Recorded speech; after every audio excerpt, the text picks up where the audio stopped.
What is up, everyone? It's Spooky Loops, and I hope you're having a fantastic day so far. Before we get into today's video, I wanted to give you all a big thank you for helping us get to 10,000 subscribers here on this channel. It's a pretty big milestone for me, and I'm very excited to see what happens in the future. For today's video, we're going to be making a survivor tier list, purely based off their teachables. Should be fun. Don't forget to stick around for the end of the video for final thoughts and adjustments.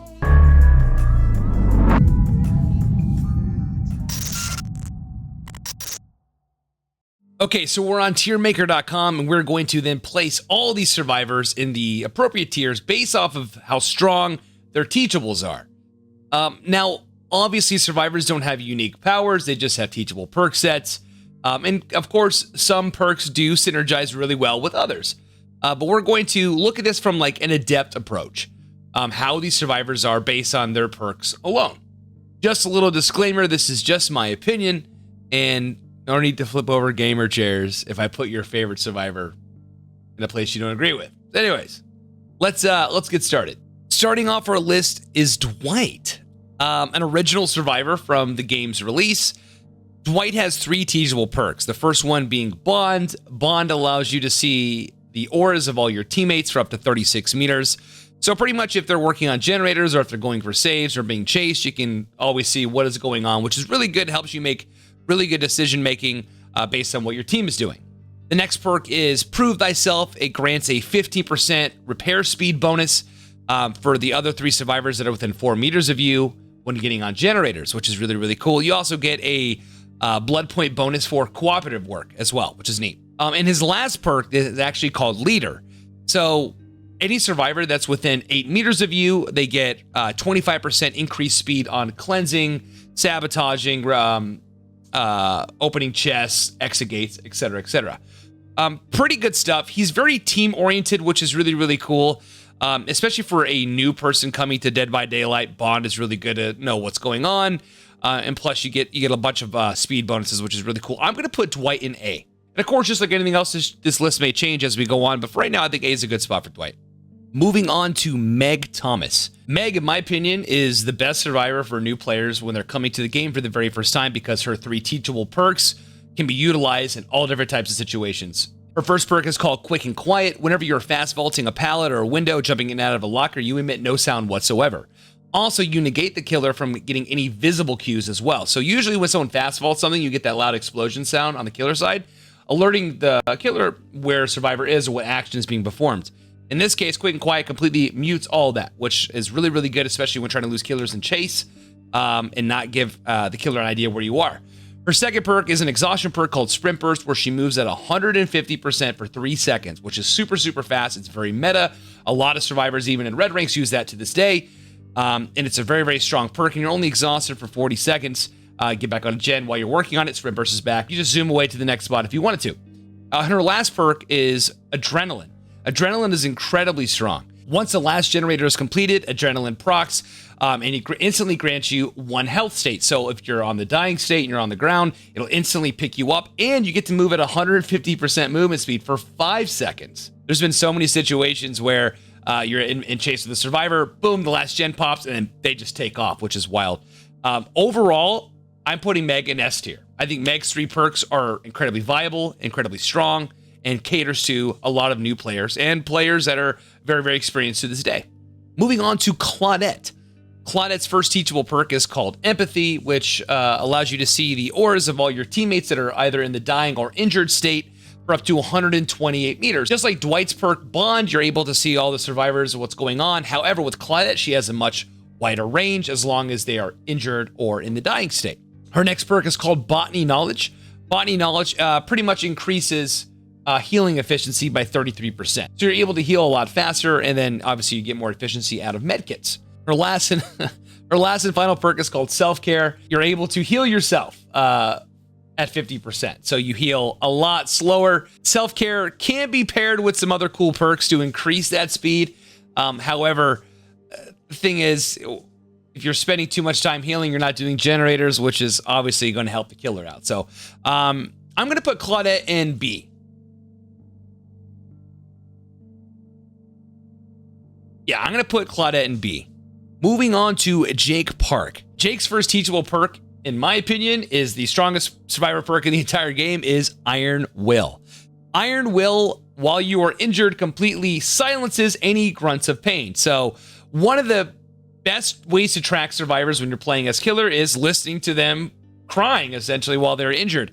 And Iron Will completely silences and mutes that, which is super, super strong. It's very, very easy to lose killers while in chase because you're silent. His next perk is called Calm Spirit. Whenever you are hit by the killer and you go down, you emit no sound whatsoever. Same thing also applies for coming out of lockers that have Iron Maiden, running into any gas from the clown, doctor shocks, you emit no sounds whatsoever. Also, since you don't give off any sound, you don't give off any visible notifications as well. And his last and final perk is Saboteur. When a teammate is being transported to a hook, all hooks are revealed to you for up to 56 meters, and you can actually sabotage and break the hook in the killer's face within 3 seconds. Obviously, you can increase that with toolboxes. For Iron Will alone, he's going A. Calm Spirit's pretty good. Saboteur is okay. But Iron Will alone, if he had a different perk other than Saboteur, he'd be S tier. But Iron Will alone is going to carry Jake to A for me. Up next is the entity, Nia. Nia is next. Nia's first perk is called Balanced Landing. When jumping off a structure, your stagger when landing is reduced by 75%, and you also move at 150% for 3 seconds upon landing. Super, super good. However, she is very map dependent. Obviously, if there's not a whole lot of structures you can fall off of, you're not going to get a whole lot of value out of that perk. Her second perk is called Urban Evasion. Urban Evasion pretty much means while crouched, your crouching speed is increased by 100%. So you're able to crouch around the map and hide behind certain surfaces and structures a lot faster. Her last and final perk is called Streetwise. Streetwise reduces the consumption rate of your items by 25%. So flashbangs, medkits, toolboxes, you name it. Being that she's a little map dependent, obviously old Balanced Landing used to be very, very strong on maps like Haddonfield. But if she is in chase and she can't get to a spot where she can fall off or jump off of a structure, she's not going to get any value from Balanced Landing. I'm going to put Nia in B. The sole purpose that she does have an exhaustion perk that can be strong if she has the right cards in play, being that she has the right structures available to her. Streetwise is cool. Urban Evasion is moving on. We have our first licensed survivor, Laurie Strode. Laurie Strode was released in the Halloween DLC back in 2016. She's recently had a few changes to some of her perks, but her first perk is called Soul Survivor. How Soul Survivor works is for each of your teammates that die, you gain a token. For each token, you have 24 meters that the killer cannot read your aura. If all 3 of them die, then that's 72 meters, which means the killer cannot read your aura for 72 meters. Very niche, but what it does. Her next perk is called Object of Obsession. Object of Obsession recently got changed not too long ago. How it used to work was throughout the entire match, you could see the killer's aura and the killer could see your aura the entire time. Was a little bit annoying to go against, but it was recently changed, and now it's more of a peekaboo effect. Every 30 seconds, your auras are revealed to each other for 3 seconds. Also, when the killer uses aura reading abilities like Barbecue and Chili or Nurse's Calling, you also get to see the killer for that duration of time, which is pretty cool. You also get additional bonuses by healing, repairing generators by 6%, which is cool, which definitely helps out a little bit when it comes to getting the objective done. But Object now can actually hurt you a little bit. If you're in chase with the killer and then that 30 seconds comes up, Object pops up on the screen. The killer can now see if you're trying to mind game at a pallet or whatever the case may be. There's no real way to turn it off. Then last and final perk is Decisive Strike. Now, Decisive Strike was originally brought into the game to be an anti-tunnel perk. After getting rescued from the hook for 60 seconds. After that, if the killer were to pick you up again, down you and pick you up again, you could then hit a skill check, which would stab them in the back, stunning them for 5 seconds. Decisive Strike has now changed so that when you get off the hook, if you do anything that progresses the game, whether it's healing a teammate, repairing a generator, then you lose Decisive Strike. So DS and Object of Obsession had some pretty big nerfs to them. I'm going to put Laurie Strode in B. Based on her current state, where her perks are now, I'm going to put her in B. Soul Survivors, I mean, I don't know anyone that actually runs Soul Survivor. I know there's a lot of people that run Decisive Strike even with its current change. An Object is not so common anymore, but I feel that in certain times, Object can hurt you more than benefit you in certain situations when it comes to like looping stuff. I'm going to put her in B. Old DS, old Object, she'd probably be A, to be honest with you. Up next is Ace. Ace's first perk is called Open-Handed. If you or your teammates are running any ore reading ability perks, Open-Handed, it pretty much increases the range of all those perks by 16 meters. Kind of cool, I suppose. The next perk is called Up the Ante. What Up the Ante does is for every survivor that's alive in the trial, you receive a token, and that token is then turned into 3% chance of luck, which stacks for all the other survivors that are still alive. So attempting escapes off of hooks, things like that. And the last perk is called Ace in the Hole. Ace in the Hole, whenever you are looking through a chest, has a higher probability of getting you a very rare item, with a strong chance of that item having an add-on attached to it. Ace is C for me. Ace in the Hole is probably his strongest perk, which is you're pretty much always guaranteed to get a pretty strong item out of a chest. Other than that, I don't think that he really adds too much benefit in a team-based game like this. So I'm gonna leave Ace in C. Up next is Bill, or William Overbeck, coming from the Left 4 Dead games. Bill's first perk is called Left Behind. When you are the last survivor left in the trial, the aura of the hatch is revealed to you within 32 meters. Which is cool because there are times where, you will be the last person alive trying to find the hatch, and then by having this perk, you're able to see it. But obviously you have to survive that long enough to see it. His next perk is called Borrowed Time. Borrowed Time recently got a buff.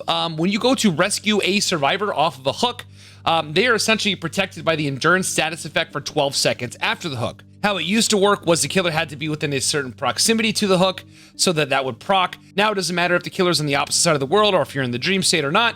Borrowed Time will always proc, giving every survivor that comes off the hook endurance for 12 seconds. And his last and final perk is called Unbreakable, arguably one of the best perks in the game. When put into the dying state, you recover 35% faster, and once per trial, you're able to pick yourself up off the ground, putting you back from dying to injured. Bill has got some really strong perks. I'm going to put Bill 100%. I'm going to put Bill in A. Left Behind is situational. Obviously, you have to be the last survivor alive. But Unbreakable and Borrowed Time are so strong. He definitely deserves to be an A. That's for sure. Moving on to Feng Min. Feng Min's first perk is called Technician. Technician is really good, especially for new players. When you're repairing a generator, you're going to be given a sequence of skill checks throughout the duration of repairing. If you miss a skill check, normally the generator will explode, alerting the killer of your location. However, Technician does not emit any explosion from the generator. However, you do get hit with a little bit more of a regression penalty. But it can be good for new players that are just not coming to the game or getting used to it. Her next perk is called Life. Whenever you vault a window or a pallet, you get a burst of speed where you move at 150% for 3 seconds, which is very viable, especially in situations where you're looping tiles that have windows or pallets in them, which is very common, which allows you to create distance to get away from the killer. And the last and final perk is called Alert. Whenever the killer kicks a pallet, breaks a wall, kicks a generator, the killer's aura is revealed to you for 5 seconds. I'm going to put Feng in B. Life is very strong. It's a very commonly used exhaustion perk. Technician really caters towards newer players, and Alert can be used to know where the killer's at whenever they do actions like kicking pallets or generators. However, all these perks only apply to her, and they don't really have any bonus for any of your teammates. So I'm going to put Feng in B. Moving on to David King. David King's first perk is called We're Gonna Live Forever, which is more commonly referred to as like the Survivor's Barbecue and Chili. When healing your teammates off of the ground from the dying state, your healing speed is increased by 100%, meaning you're able to pick up your teammates very fast. Also, you gain tokens for every action that can help keep your teammates alive, whether it's taking a protection hit, saving a teammate with a flashlight, or a pallet stun. For every token that is acquired, it is a 25% stackable bonus to blood points, which is really cool. His next perk is called Dead Hard, which is my favorite exhaustion perk in the game. Pretty much what it does when the killer tries to damage you, you're able to hit the action button, lunging you forward, making the killer miss your swing. That's the idea. Dead Hard can also be used to create distance as well too. So if you're turning a corner, need to get to a pallet or a window to avoid getting hit, you can Dead Hard, which will lunge you forward, creating more distance to get you to that location. And the last perk is called No Mither. You start the trial completely broken, which means you cannot be healed. You are in the injured state throughout the entire game. However, you do not bleed, so you don't show pools of blood. Just like the benefits of Iron Will, you don't make any sound, and you can pick yourself up all throughout the entire trial if you are left in the dying state for long enough. We're Gonna Live Forever is a really, really good perk for blood point. It also has a really good benefit for helping your teammates get out of the dying state. Dead Hard is super, super commonly used. And No Mither is... has its benefits, but I don't ever recommend going into the trial completely broken the entire time. Majority of the time, if you are slugged on the ground, the killer is going to know you have No Mither. They're not going to let you lay down for too long. I'm going to put David King in... A. Quentin's first perk is called Wake Up. The aura of the exit gates are revealed to you for up to 128 meters, and you also open the exit gates faster. His second perk is called Pharmacy. You open chests a little bit faster and reduces the sound of opening the chest, and it is guaranteed to give you an emergency med kit every time. And his last perk is called Vigil. You recover faster from exhaustion and certain hinder status effects and stuff like that. Quentin is sad tier for me. Nothing personal. I just don't think that he really provides any great value. He doesn't have one good perk. Vigil, maybe. Vigil does apply to other survivors for 15 seconds as long as they're within 8 meters of you, but yeah, Quinn's going sad tier for me. Moving on to Detective Tapp. Detective Tapp came along with the Saw DLC. Tapp's first perk is called Tenacity. When you were in the dying state, you were actually able to crawl 50% faster, which is pretty damn fast for being on the ground. Obviously, you can pair that with other perks, but being that we're staying within just the adept or the teachable realm of things, Tenacity is very, very, very good for moving to a different location, especially in the dying state, which can confuse killers from time to time. The next perk is called Detective's Hunch, which I think is his best perk. Whenever a generator is completed, the auras of all chests, totems, or unrepaired generators are revealed to you for 10 seconds. So it is very, very good to complete a generator and then being able to take down a really, really important totem like Hex Ruin or Devour Hope, things of that nature. The last and final perk is called Stakeout. For every 15 seconds that you're in the terror radius of the killer while not being chased, you gain a token, a max of 4. When a sequence of skill checks comes by, every good skill check will now trigger as great skill checks, and plus you get a 1% progression to your generator repairs. Detective Tapp, I'm going to put in B. Detective's Hunch is a really good way to take down dangerous totems to find out where the locations are. And Stakeout's got its benefits to you when working on the objective, which is cool. So I think a safe place for Detective Tapp is going to be B. Up next is Kate Danson. Kate Danson's first perk is called Dance With Me. So whenever you exit a locker or vaulted window or pallet, your scratch marks are completely hidden for 3 seconds, which is a really good way to get the killer off your trail, especially while being chased. The next perk is called Windows of Opportunity. I think Windows of Opportunity really caters towards a lot of new players coming to DBD, as all auras of pallets and windows are shown to you within 20 meters. So as you're being chased by the killer, you have a really good indication of where to head to next, what resources are available, and so on and so forth, which is really cool. And her last and final perk is called Boil Over. While you're on the killer's shoulder, your wiggle is 75% stronger, meaning while you're being transported, the killer will start to sway, and it's really difficult for the killer to navigate through, especially tight corridors. Also, you obscure all the auras of all the hooks to the killer for up to 14 meters. So unless the killer can see a hook in plain sight, they're not going to be able to tell which hook is nearest. For Windows of Opportunity alone, I'm putting Kate in B. I think Windows of Opportunity really, really helps out new survivors as they give them more information as to what structures are safe and which are not, and what resources they have available to them. So we'll put her in B. Up next is Adam Francis. Adam's first perk is called Diversion. Whenever you're in the terror radius of the killer while not being chased for 30 seconds, you are able to craft essentially a pebble. You can throw this pebble to create a diversion. Gives the killer a loud, visible, and audible notification, like the explosions, that a rushed action has occurred where that pebble has landed. So it's a really good way to kind of deter the killer from chasing somebody else by throwing the pebble into a location where the killer may think the survivor is closest. His next perk is called Deliverance. When you save one of your teammates off a hook and it has to be a safe rescue, you then have Deliverance. So when you are hooked for the first time, you have a 100% chance to escape from the hook. There is a thing that's called the Deliverance Curse, where if you are hooked first, unfortunately, your perk is now null and void. It does not work. So you have to get a safe unhook, and then if you do get hooked next, it will work. You'll be able to essentially yeet yourself off the hook first try, no problem, 100% of the time. And his last and final perk is very interesting. It's called Autodidact. You start the trial with a negative 25% skill check bonus. Pretty much how it works is every skill check that you hit while healing a survivor, you gain a token with a max of 5. For every token that is used, you get a 15% increase to healing progression.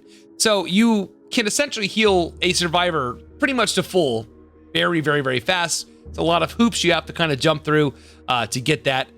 But, you know, it's not super, super commonly ran.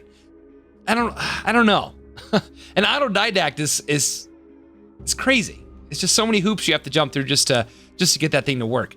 I'm gonna go C. I'm putting Adam Francis in C. I think C is no, we'll go B. We'll go B. Pebble's a great way to deter and confuse the killer with notifications.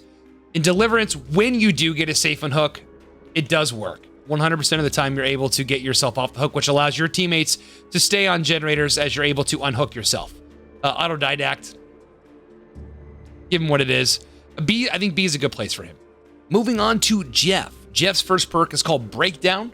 When you are rescued from the hook, that hook then breaks, and it cannot be used for 180 seconds, and you can also see the aura of the killer for 6 seconds afterwards. There was a really bad bug with Breakdown recently, as the hooks would not respawn at all, but since then has been fixed, and I think Breakdown kind of went back on the shelf. You don't really see it that often, as there are plenty of other hooks that are generally close by that you can hook another survivor on. His next perk is called Aftercare. Whenever you get rescued from a hook, or you save someone from a hook, or they heal you, or you heal them, you're able to see their aura for the remainder of the trial until you are hooked, and then all benefits will be reset. Might as well just run Bond or something like that at that point if aura reading abilities is really important to you. And his last and final perk is called Distortion. You start the trial with 3 tokens, and every single time a killer attempts to read your aura, that token is then consumed, and your aura and scratch marks are hidden for 10 seconds. So it's really good if you're trying to dodge things like barbecue and chili, or maybe even a nurse's calling, things of that nature. But once those tokens are gone, they are gone for the remainder of the trial. I'm gonna put Jeff in C. Breakdown's kind of cool, but usually there's another hook in close proximity that the killer can just hook you on. Aftercare, I don't really see a big value in that. You might as well just run Bond so you can see your teammates throughout the majority of the trial anyway. Stakeout, especially the biggest culprit to dodging or reading abilities, which is barbecue and chili, is make sure you're within 40 meters or you're in a locker. Then you don't have to worry about that stuff. So I'm going to put Jeff in C. Up next is Jane Romero. Jane's first perk is called Solidarity. Pretty much how that works is while you are injured, if you are healing another injured survivor, there is a conversion rate, meaning while you're a healing survivor, it is also healing you as well, up to a max of 50%. Once you completed the heal on the survivor and they attempt to then heal you, you're already 50% healed because of the conversion rate from Solidarity. The next perk is called Poised. When a generator is completed, you leave no scratch marks for 10 seconds.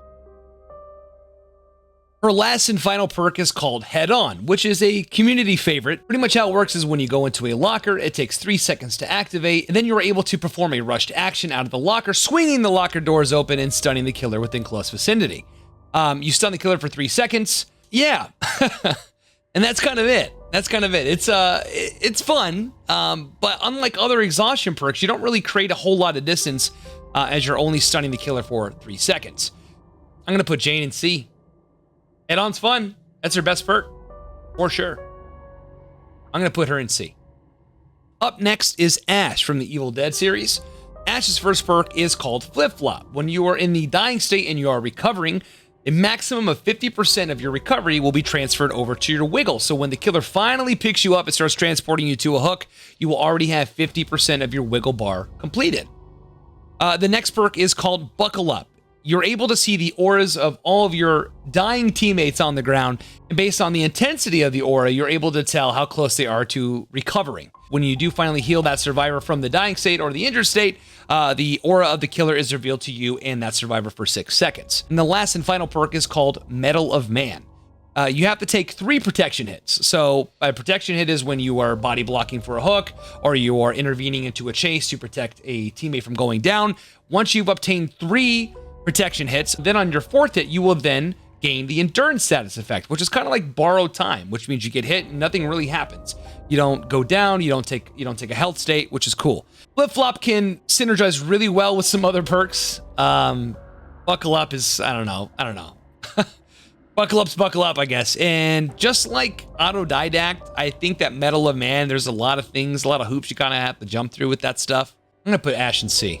I think, yeah, Ash is going to go C for this one. Moving on to Nancy Wheeler from Stranger Things. Nancy's first perk is called Better Together. While repairing a generator with a teammate, that generator is revealed to all the other survivors in yellow. And if the killer downs another survivor while you're working on a generator, all of your teammates' auras are revealed to you for 10 seconds. Her next perk is called Fixated. While walking, you move at 20% faster. And you're also able to see your own scratch marks, which is a really cool way to see in live time what your scratch marks will look like from the killer's perspective. And her last and final perk, which I think is her best perk, is called Inner Strength. Every time she cleanses a totem, whether it's a Dole totem or a Hex totem, she is able to go into a locker and then replenish a health state within 8 seconds. So you don't need to go and get healed by a teammate. You're able to do all this on your own. Fixated is really good. Inner Strength is really, really good. Better Together is, I'm gonna put her in. I'm gonna put Nancy in B. Put Nancy in B for this one. Following close behind is Steve Harrington. Steve and Nancy were actually released together with the Stranger Things DLC. Steve's first perk is called Babysitter. When you rescue a survivor off the hook, the survivor that got off the hook emits no blood or scratch marks for 8 seconds, and your aura and the killer's aura is revealed to one another for 4 seconds afterwards. Steve's second perk is called Camaraderie. When you are on the hook and in struggle, meaning you are struggling against the entity, if the killer's within 16 meters of you, your struggle timer pauses for 34 seconds, allowing you a little bit more time to have a teammate come and rescue you. And his last and final perk is called Second Wind. Now, Second Wind recently got changed a little bit for the better, but it's still interesting. When you heal a teammate for one full health state, the next time you are hooked and you get rescued off the hook, Second Wind will activate. After 20 seconds has elapsed, you are then magically healed all on your own. So requires a little bit of work to get the job done, but it can work out. Steve's a C for me. And his scream's annoying. Up next is Yui. Yui's first perk is called Lucky Break, which recently just got a buff. How Lucky Break works is when you become injured, it activates and you do not emit any scratch marks or pools of blood for a maximum of 60 seconds. During the All Kill chapter in the PTB, it was originally 90 seconds, and then it was reduced to 45 seconds, and then was recently buffed to 60 seconds. So what you can do is, it's a really, really good way to lose the killer, because scratch marks are super important, so are pools of blood. So once you get hit, you're able to kind of cut away somewhere really, really sharp and then lose the killer fairly easily. And then if you heal yourself up, then Lucky Break will then pause, but it's a maximum of 60 seconds. Her next perk is called Any Means Necessary. She's able to reset any pallet that hasn't been broken that's been dropped. So if Survivor drops a really important pallet or whatever, you're able to use the ability button to pick it up, and it takes 4 seconds to reset the pallet. The last and final perk is called Breakout. When a teammate's being carried to the hook and you're within 6 meters of that survivor being transported, you gain 7% more increase to your speed. Also, the survivor that's on the killer's shoulder wiggles out 20% faster. If you have some altruistic teammates that are there to help for body blocking and stuff like that, Breakout will definitely get you some value. Lucky Break recently got buffed. It's very, very strong. Even it's only 60 seconds, it's very strong, but it doesn't last, obviously, the duration of the game, which would be ridiculous. I'm gonna put Yui in B. Getting close to the end of our list here. Zarina is up next. Zarina's first perk is called Off the Record. When you are saved from the hook or you unhook yourself, for the next 80 seconds, your aura cannot be read by the killer whatsoever. So if the killer is running barbecue and chili, nurses calling, stuff like that, they won't be able to see you for the next 80 seconds. Her second perk is called Red Herring. Red Herring is kind of a little memey. When you are working on a generator for at least 3 seconds, that generator will highlight in yellow. And then once you enter a locker, that generator that was highlighted in yellow will then give off an explosion, alerting the killer to go towards that location. That's really all it does. That's it. It's a It's a discount pebbles, sort of. And her last perk, which is her best perk, is called For the People. When a survivor is in the dying state, you're able to go up to that survivor and transfer one of your health states to them. Once you do that, you are then broken for 90 seconds and then you become the obsession. So it can work really, really well if you're in a pinch, you need to pick up a survivor towards an exit gate or whatever the case may be, and you're healthy, but you have to be healthy to do so. Obviously, you can't be injured and then give a health state and then you die. That's kind of it. Off the record, I don't really see a whole lot of value to that. Being able to hide from auras for 80 seconds and then red herrings, like I said, is a discount pebble. Zarina's a C for me. I put Zarina in C for me. Moving on to Cheryl. Cheryl actually came out last year with the Silent Hill DLC. Her first perk is really, really interesting. It's called Soul Guard.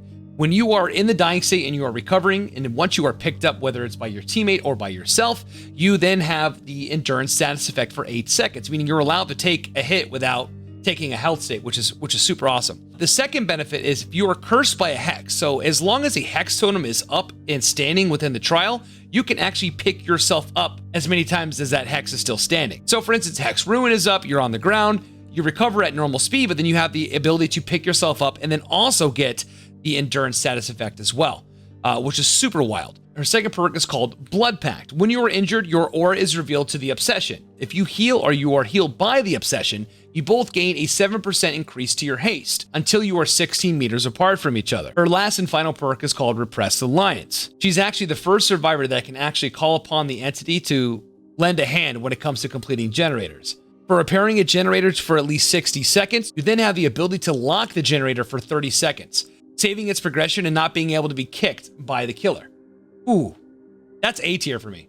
I'm putting Cheryl in A. 2 of the 3 super strong perks, that's an A tier for me. Up next is Felix. Felix's first perk is called Visionary. Pretty much how it works is you're able to see the aura of all generators within 32 meters. That's pretty much it. His second perk is called Desperate Measures. You heal and unhook survivors 14% faster for every survivor that's injured or in the dying state or hooked. So pretty much you get saves, so you can heal them very, very fast. His last and final perk is called Built to Last. This perk is actually pretty interesting. Once you've completely depleted your entire item, which whether it's a med kit or a flashlight or a toolbox, then that item will be replenished back up to 50%. The perk can only be used once per trial. I'll go B. I'm gonna go B for Felix in this one. Moving on to Elodie. Elodie's first perk is called Appraisal. You start the trial with 3 tokens. If a chest has already been opened, you're able to actually rummage through the chest and consume a token and pull out an item. You also rummage through the chest a little bit faster, but it's a pretty cool perk. It was kind of bugged when she first came out. You were getting super, super sweet items all the time. Her second perk is called Deception. Now, Deception is actually a pretty fun perk. When you're running past a locker, you press the ability button and then it'll swing the locker doors open and then you lose your scratch marks for 3 seconds. But it does imitate the same exact sound of you fast vaulting into the locker. So silly killers will go and assume that you vaulted in there and they'll go and check, allowing you to create distance and get out of there. Her last and final perk is called Power Struggle. Once you've reached 25% of the wiggle bar, you're able to actually throw the pallet down on the killer while you're being transported on their shoulder. Now, that perk alone doesn't really give you a whole lot of value. It does need to be tied with a full perk loadout to get a lot of value out of that stuff. But it does occasionally happen where a killer will walk through a pallet feeling safe and you're able to drop the pallet on them, saving yourself. Deception only works on dumb killers. It's pretty obvious nowadays. And Power Struggle does require full loadout. I'm going to go C. I think for you to get maximum value out of Power Struggle, you need to have an entire loadout that caters to that perk. I'm going C for Elodie here. We're down to the final 3. Up next is Yun-Jin Lee. Yun-Jin Lee's first perk is called Fast Track. Whenever one of your teammates is hooked, you gain 3 tokens with a max of 27.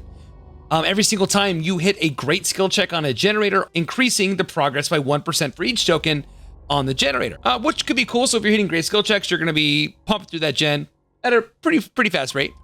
Her second perk is actually an exhaustion perk called Smash Hit. Whenever you stun a killer with a pallet, you move at 150% movement speed for 4 seconds. However, you need a pallet to do so. You can't just do it free range anywhere you want. If all the pallets are consumed and the resources are gone, you're not going to be able to do that. And the last perk is called Self-Preservation. When a teammate is hit by the killer within 16 meters of you, you emit no scratch marks, grunts of pain, or blood for 10 seconds. So it kind of makes you very stealthy if the killer's nearby and they hit somebody else. I'm going to put Yun-Jin Lee in B. If teammates are getting hooked, she's able to increase generator repair speeds with the tokens that are consumed. Smash hit does work, and it is very common to drop a pallet and create distance, which is a really good perk for doing so. Cell preservation is the only one I'm really iffy about. But I guess it could work out if you're going for cheeky flashlight saves. I'm going to put her in B. The final 2 survivors left in the tier list. As you all know, Resident Evil just came to Dead by Daylight in Chapter 20. And both of these new survivors came with some really interesting perks. Let's talk about Jill. Jill's first perk is called Counterforce. When cleansing a totem, you cleanse at 20% faster, and once that totem is complete, you're able to see the furthest totem from you for 4 seconds. Every single time you cleanse a totem, you gain a stackable speed bonus of 20% for each totem cleansed. Her second perk is called Resurgence. When you get rescued from a hook or you unhook yourself, you come off the hook 50% healed already, which is insane because you're able to get healed super quickly for the other 50% and jump right back into the game. And her last and final perk is called Blast Mine. Now, I did cover this in a different video on ways to counter it because it is very tough to deal with at times, and I'll leave a title card for that at the top of the video. When repairing a generator for at least 66%, you have the opportunity to include a trap mine to the generator. So when the killer comes around, if they kick the generator, it blinds them and stuns them for 5 seconds, and it negates them from the kick entirely. I'm going to put Jill, I don't think Jill's S tier. She's got 2 really good perks. The totem perk is iffy. I'm going to go A. I'm going to put Jill in A for this one. And we're down to the last and final survivor. Leon, also joining us from the Resident Evil chapter. Leon's first perk is called Bite the Bullet. While you're injured and you're healing yourself, you emit no grunts of pain. And if you miss a skill check, the killer is not notified by that missed skill check while you're healing. That's pretty much it. If that's the case, why wouldn't you just run Iron Will so that you don't emit any grunts of pain the entire time? His next perk is called Flashbang. Now, I'm not gonna lie, Flashbang is a lot of fun. After you repaired at least 50% of the generator, you're able to go into a locker and craft a Flashbang. The timing is a little tricky, but it operates the same way like a firecracker does. But you can get some really sneaky blinds on the killers, especially if you get the timing down. And his last and final perk is called Rookie Spirit. Once you've completed 3 good skill checks, you are able to unlock the aura reading ability to see all the other regressing generators on the map.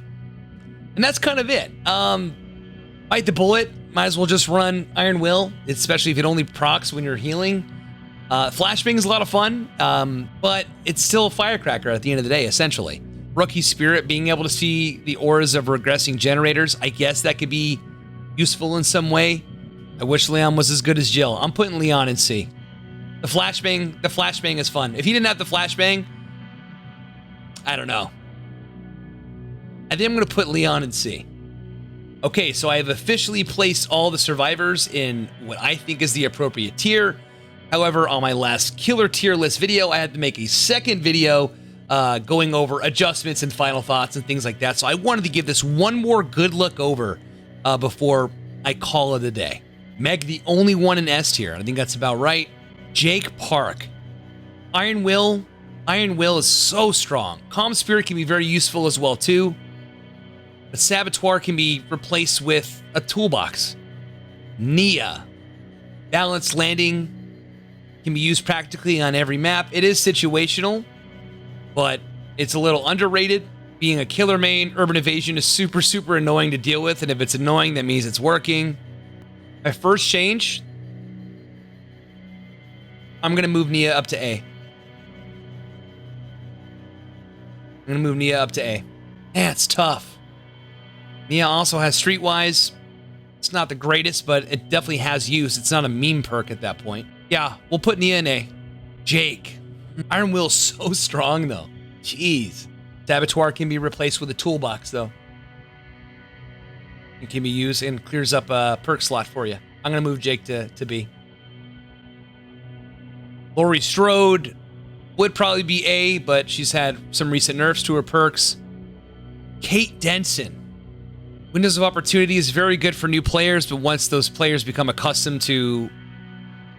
I'm going to move Kate down to C. I think that's a good spot for. I think that's a good spot for. Felix has Visionary, which shows the auras of generators within 32 meters, which you can just use a green map for. Desperate Measures does unhook survivors and heals that survivor very, very fast. Is it game-breaking speed? I don't think so. Built to Last replenishes 50% of your item charges. I'm going to move Felix down as well. And put Felix in C. Yeah, this is looking good. I think that's it. Okay, so after final thoughts and adjustments, I think I finally have placed the survivors in their appropriate tiers. I'm glad that I went back and double-checked my work to make sure. And like I said earlier in the very beginning of the video, my list is probably going to differ from yours, and it's okay for all of us to have our own opinions. I was trying to rate these survivors solely based off of their teachables. Obviously, there are some survivor perks that synergize really well with other perks, and you can make a really, really awesome and fun build. But survivors are out of the box. I think this is the appropriate place to put them based on my opinion. I really appreciate you all watching this video, and a big thank you helping me get to 10,000 subscribers. Again, that's such a freaking awesome milestone, and I'm very, very happy to have you all here to watch the content that I put out. Speaking of which, if you like what you've seen here today, or you like some of the other videos and you haven't subscribed yet, please consider doing so and hitting that bell icon so you're notified next time a new video goes up. In case you did not know, I do stream full-time on Twitch as well, every Saturday through Wednesday at 6 o'clock Pacific Standard Time. You can catch me at twitch.tv/SpookyLoops. Big shout out to my patrons, and shit, I guess I'll see you guys on the next one.